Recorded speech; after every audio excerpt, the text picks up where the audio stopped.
نہایت ہی عزت و احترام کے لائق میرے پیارے نبی صلی اللہ علیہ وآلہ وسلم کے پیارے غلاموں، آج شعبان المعظم کی 14 تاریخ ہے، جمعۃ المبارک کا بابرکت اور نور دن ہے، اور ابھی جب رات طلوع ہوگی تو وہ 15ویں شعبان کی رات ہے، اس کو شب برات ہے۔ فی زمانہ ضرورت اسی چیز کی ہے کہ لوگ رجوع اللہ زیادہ کریں، اللہ پاک کی طرف زیادہ راغب ہوں، لیکن ہم دیکھتے ہیں کہ لوگ غفلت کا شکار ہیں، معصیتوں کا شکار ہیں، اور بدقسمتی کے ساتھ لوگ گناہوں میں لت پت ہو چکے ہیں۔ لیکن بجائے اس کے کہ ان کو نیکی کی ترغیب دی جائے، ان کو نیکی کی طرف راغب کیا جائے، اور وہ امور خیر جو انسان کی فلاح کا سبب بنتے ہیں ان کو اجاگر کیا جائے، بعض لوگ جو ہیں وہ ان مواقع پہ بھی ایک اپنا الگ نظریہ لوگوں کے اوپر مسلط کرنے کی پوری کوشش کرتے ہیں، اور وہ یہ ہے، وہ کہتے ہیں ان راتوں کی کیا حیثیت ہے، یہ تم نے اپنی طرف سے تہوار بنا لیے ہیں، اور شب برات کا نہ تو کوئی قرآن میں ذکر ہے، نہ کوئی حدیث پاک میں ذکر ہے، اگر کوئی حدیثیں ہیں تو وہ ضعیف ہیں۔ اس طرح کی باتیں میں نے اس مرتبہ تو زیادہ زور و شور سے پڑھی بھی ہیں، سوشل میڈیا پہ سنی بھی ہیں، لیکن دوستان ذکر کا حقیقت یہی ہے کہ شب برات نہ صرف اب سے، نہ صرف ہمارے بزرگ اور اسلاف، بلکہ صحابہ کرام رضوان اللہ تعالی علیہ اجمعین کے دور سے اس رات کو عبادت کی جاتی ہے۔ حضور امت مفسر قرآن، مفکر اسلام، نواز ریاست حضرت امت جسٹس پیر محمد کرم شاہ الازہری رحمۃ اللہ تعالی علیہ، آپ نے سورۃ الطوفان میں جہاں یہ آیت کریمہ ہے کہ انا انزلناہ فی لیلۃ مبارکۃ انا کنا منذرین فیہا یفرق کل امر حکیم، اس آیت کریمہ کے تحت آپ نے دونوں آیات ذکر کی ہیں کہ بعض لوگ کہتے ہیں کہ یہاں اس سے مراد لیلۃ القدر کی رات ہے، لیلۃ القدر ہے یعنی شب قدر، اور بعض کہتے ہیں کہ اس سے مراد شب برات ہے، اور آپ فرماتے ہیں صحیح قول یہی ہے کہ اس سے لیلۃ القدر مراد ہے، لیکن شب برات کی بھی بڑی عظمت ہے۔ آپ فرماتے ہیں اس کا یہ نہیں مطلب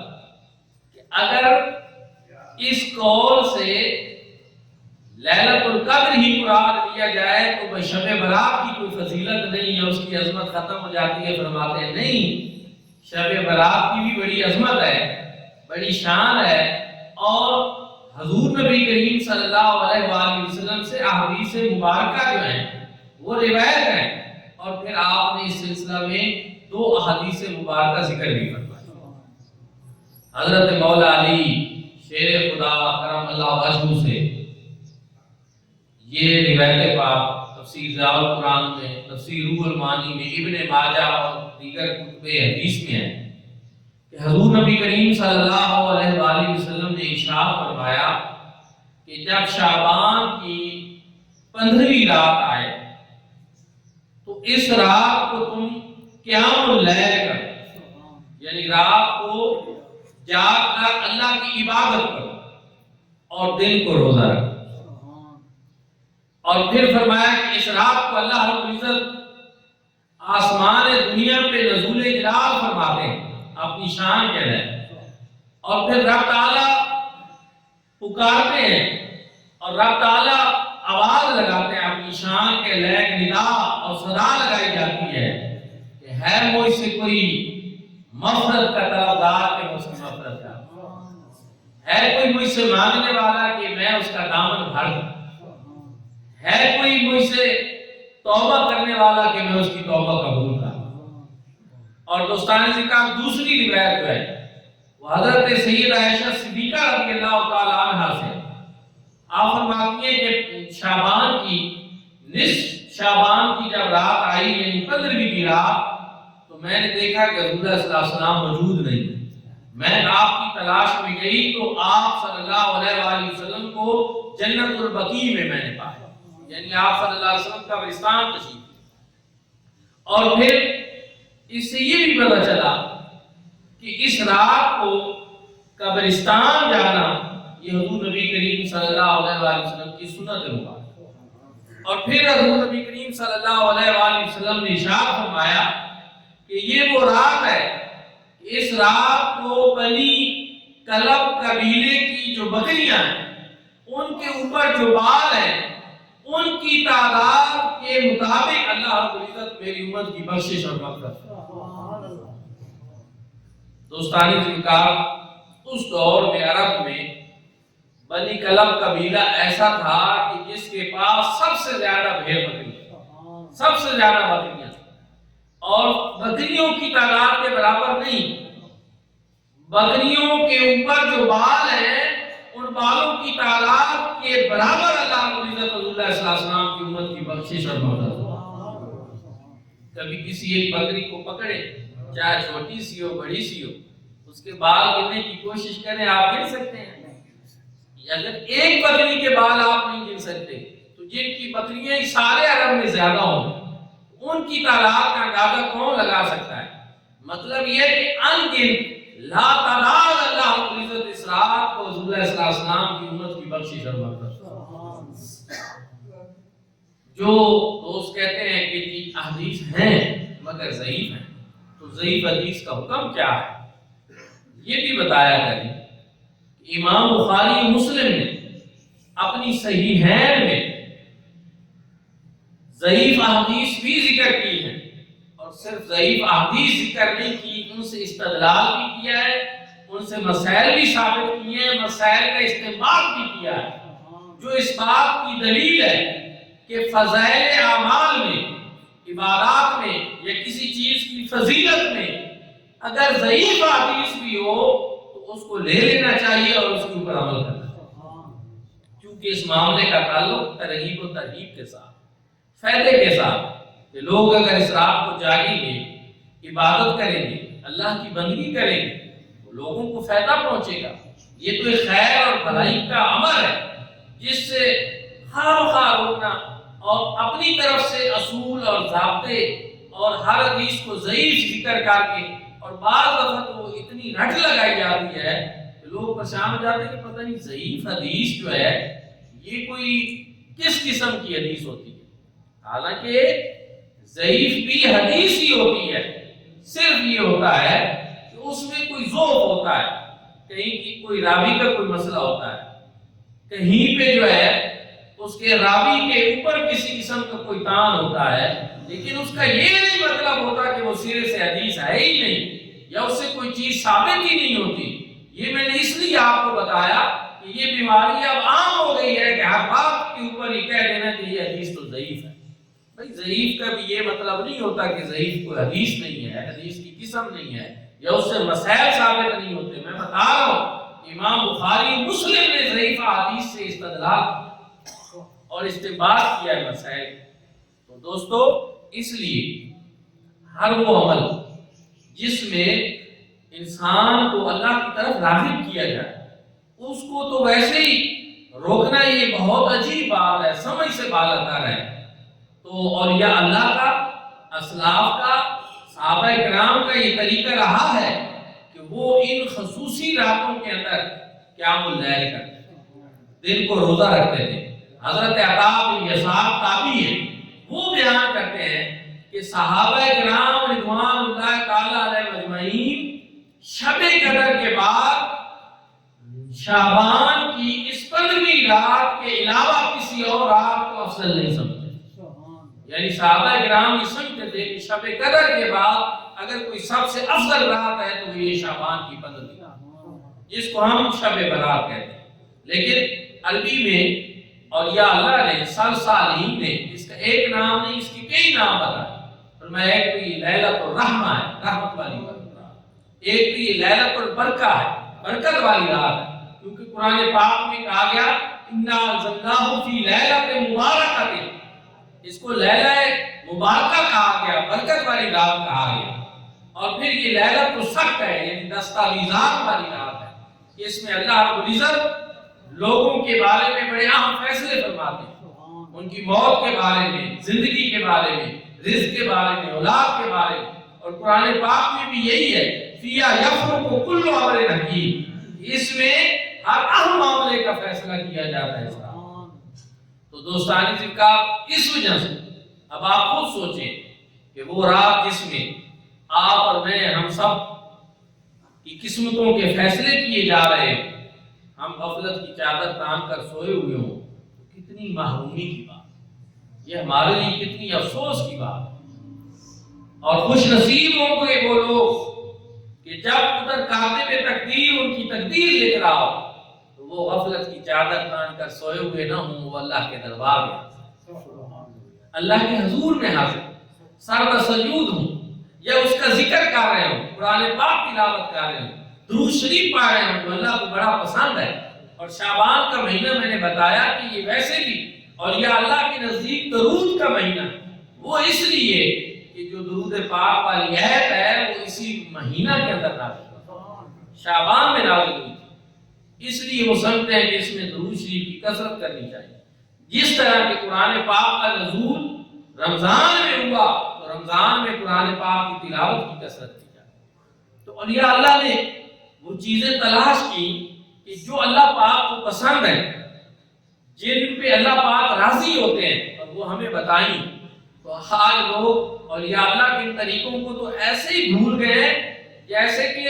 ایک بات اور آپ کو سب کو معلوم ہونی چاہیے کہ وہ عمل جو اولیاء اللہ کا کردہ عمل، جس پہ اولیاء اللہ جو ہیں وہ متفق ہوں، اولیاء اللہ نے جس کو اپنایا ہو، اس عمل کی بھی ایک شرعی حیثیت ہے. یہ نہیں ہے کہ یہ کہنا کہ ہر بات وہ کریں گے جو صرف قرآن میں ہو یا صرف حدیث میں ہو، نہیں، بلکہ ہر نماز میں تو ہم یہ کہہ رہے ہوتے ہیں اہدنا الصراط المستقیم، اللہ کے صراط المستقیم پہ چلو. کون سی صراط المستقیم؟ صراط الذین انعمت علیہم، وہ راستہ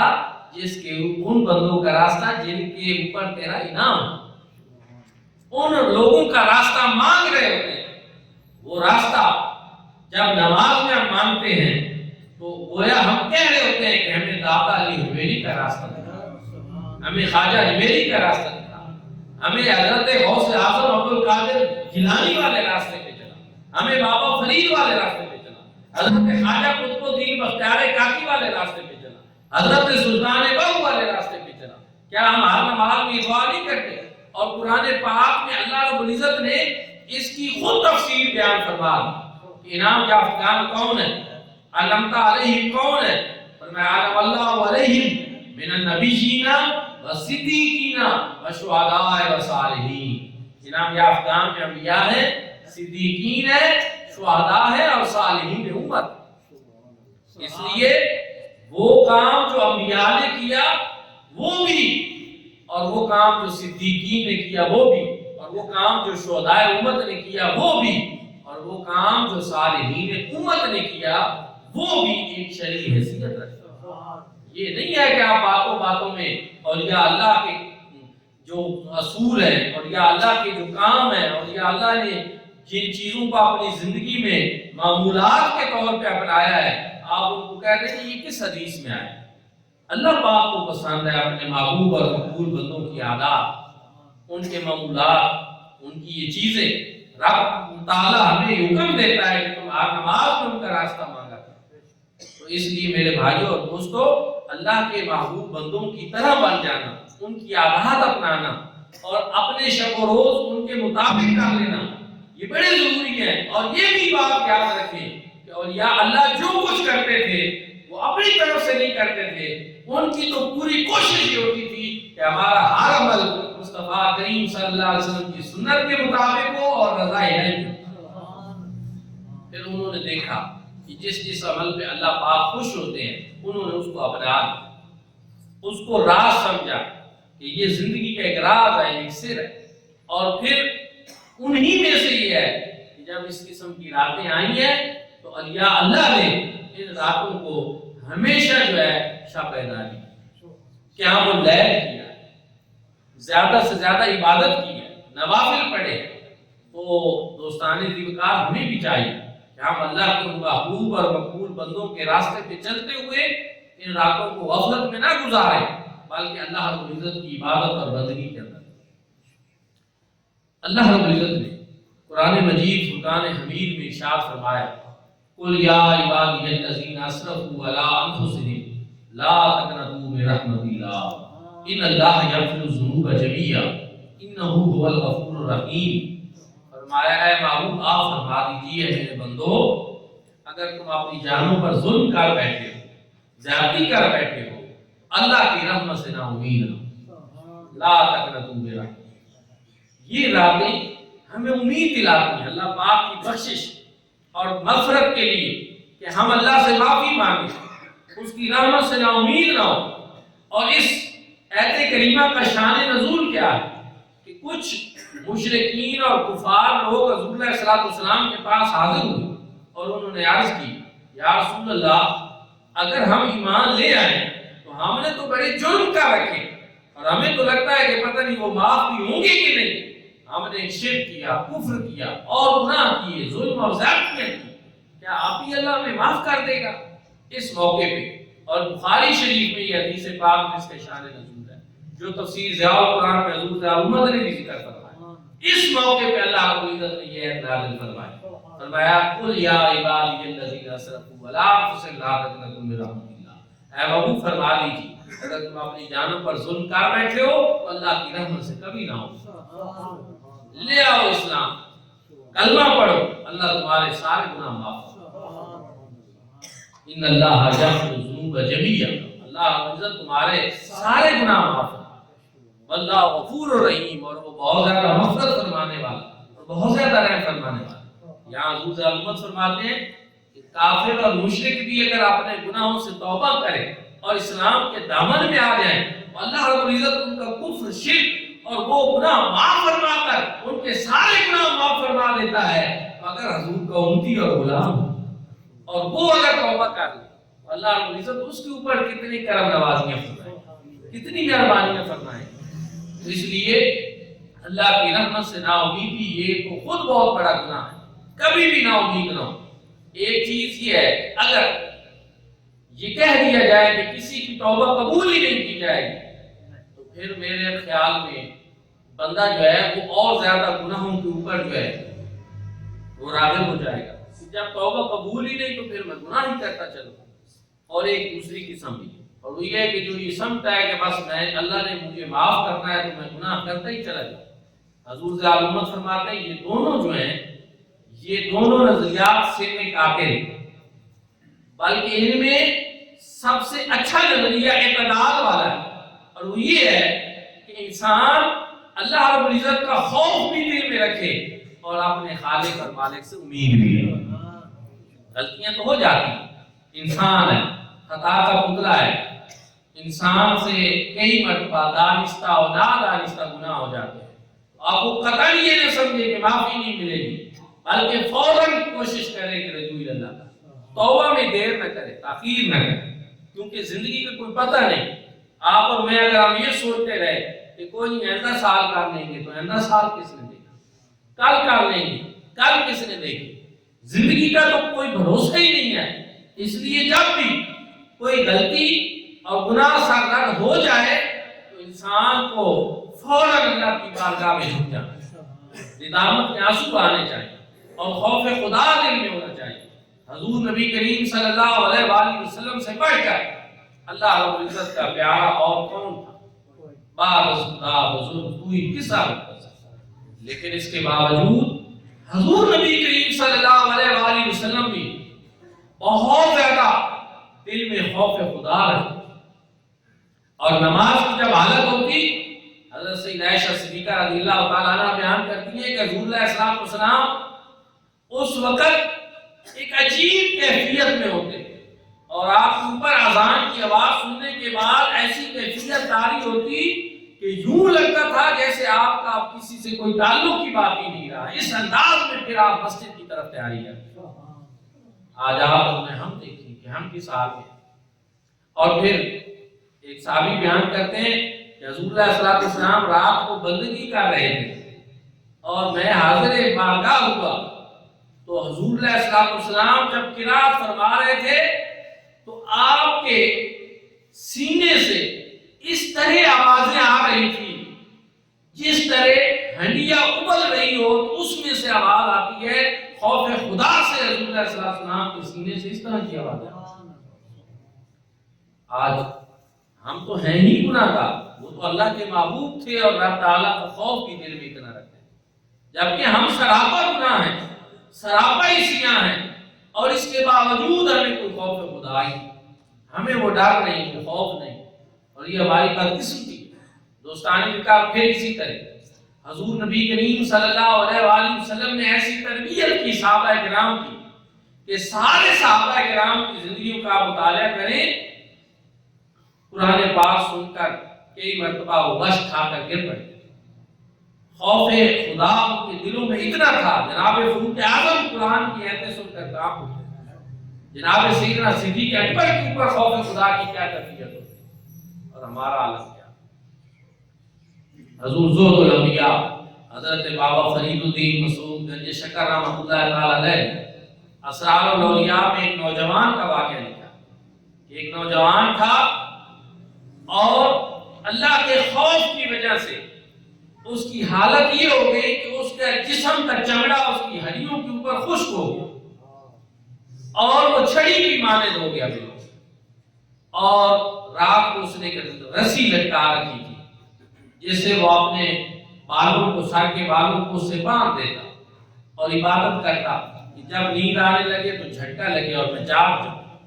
اور ہر وقت وہ روتا رہتا، لرزتا رہتا، خوف خدا سے کانپتا رہتا۔ اور پھر اس پہ ایک ایسا وقت آیا جب اس کو لگا اب میں نہیں بچوں گا، اس دنیا سے جا رہا ہوں، اس نے اپنی والدہ مائدہ کو بلایا اور کہا امی جان میری ایک وصیت ہے، مجھ سے وعدہ کریں کہ آپ ایسا کریں گے۔ ماں نے کہا بیٹے بتاؤ، میں وعدہ کرتی ہوں میں ایسا ہی کروں گی، بتاؤ کیا ہے؟ کہا میری 3 شرائط ہیں، ایک تو یہ کہ جب میں مر جاؤں تو میری گردن میں ایک رسی ڈال اور اس کے ساتھ گھسیٹنا مجھے، کیوں؟ تاکہ پتہ چلے کہ اللہ کے نافرمان جو ہوتے ہیں ان کے ساتھ ایسا سلوک کیا جائے، میں اللہ پاک کی عبادت کا حق نہیں ادا کر سکتا، ایسا کرنا میرے ساتھ۔ دوسرا میرا جنازہ دن کے اجالے میں نہیں، رات کی تاریکی میں اٹھانا، کیونکہ میرے بارے میں لوگ ایسی باتیں نہ کریں کہ یہ اللہ کا مجرم ہے، پتہ نہیں اس کے ساتھ کیا سلوک ہوگا، میں گناہ گار ہوں، اس لیے رات کی تاریکی میں میرا جنازہ اٹھانا۔ اور تیسری میری شادی یہ ہے کہ جب مجھے دفن کر چکنا تو منکر نکیر کے سوالات کے جواب دینے تک آپ نے میری قبر پہ ٹھہرے رہنا، تاکہ ماں کے قدموں کی برکت سے میں ان کے سوالات کے جوابات دے سکوں۔ یہی ہوا، ادھر اس نے وصیت کی اور وہ فوت ہو گیا۔ اب ماں نے چونکہ وعدہ کر چکی تھی کہ میں ایسا کروں گی، وصیت کی اس نے، ایک رسی اٹھائی اس کی گردن میں ڈالنے لگی تو حاطف غیب سے آواز آئی رک جانا، خبردار اس کی گردن میں رسی نہ ڈالنا، یہ تو ہمارا محبوب ہے۔ دیکھتے نہیں کہ ہم اپنے محبوبوں کے ساتھ ایسا سلوک نہیں کرتے، اس کا تو مقام اور مرتبہ ہی کچھ اور تھا۔ میرے بھائیوں اور دوستو، یہاں میں یہ بتانا چاہتا ہوں کہ وہ شخص محبوبیت الہی کے مقام پہ فیض تھا، اللہ کا سچا عاشق تھا، لیکن وہ اتنی عبادت کر کے بھی سمجھتا تھا کہ میں تو ایک گناہ گار ہی، مجھ سے حق ادا نہیں۔ اور اگر اللہ والے، اللہ کے سچے عاشق اور پیارے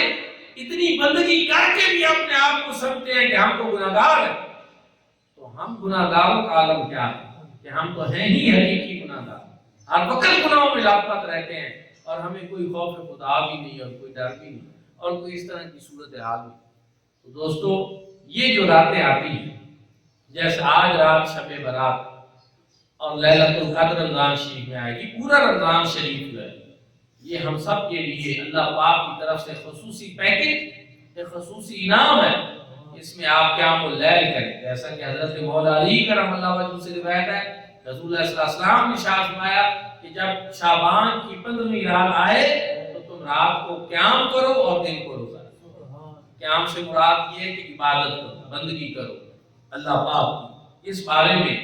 نوافل کی مختلف ترکیبیں اور یہ اللہ سے منقول ہے۔ قرآن پاک پڑھنا، مختلف صورتیں پڑھنا، سورت یاسین پڑھنا، سورت دخان پڑھنا، اور اسی طرح آیت کریمہ لا الہ الا انت سبحانک انی کنت من الظالمین یہ پڑھنا 50 مرتبہ، اور دعا جو ہے حدیث پاک میں مذکور ہے، اللہم انک عفو کریم تحب العفو فاعف عنا یا غفور یا غفور یا غفور، یہ پڑھیں۔ اور اگر آپ کو کوئی دعا بھی نہیں آتی تو آپ اپنی زبان میں پنجابی میں جو دعا آتی ہے وہ مانگیں، لیکن رب سے مانگیں۔ جس رات کو عطا کرنا چاہتا ہے، وہ دینا چاہتا ہے، وہ صدائیں لگا رہا ہے میرے بندے کو اسے مانگ میں دینا چاہتا ہوں، تو پھر خوش نصیبی اسی میں ہے کہ انسان اپنا دامن طلب اس کی بارگاہ میں پھیلا، اس کے حضور حاضر ہو جائے اور سر بسجود ہو جائے۔ دعا ہے کہ اللہ کریم آپ اور میں ہم سب کو عمل کی توفیق عطا فرمائے۔ وآخر دعوانا الحمدللہ۔